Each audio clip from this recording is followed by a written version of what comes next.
Why would you choose me? It doesn't make any sense. See, that was what was cemented in my head all of my tumultuous days before my healing journey started.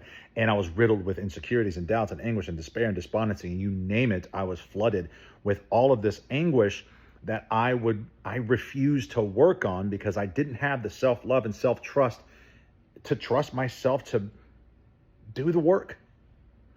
And the result of that was there was a man in here worth loving.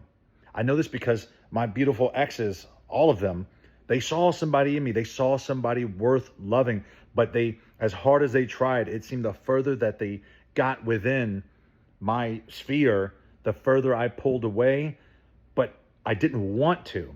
I wasn't scared of their love of me. It just confused me because I knew that I wasn't worth it.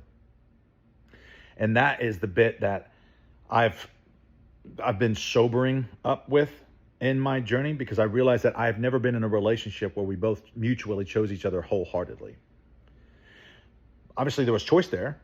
I was dating her and she was dating me. There was a choice there. But when I say choosing somebody, this means completely surrendering yourself to the peace and contentment of you as a whole, you two as a whole, as a unit, as a partnership. That has never existed.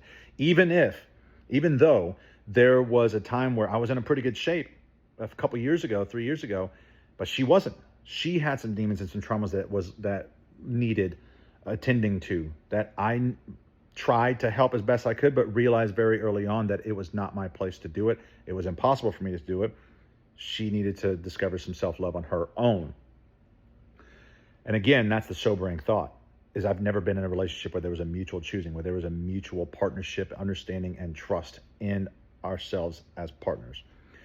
And that's what I'm looking for. And I've kind of resigned myself to thinking, or accepting rather, that it may never happen. But you know what?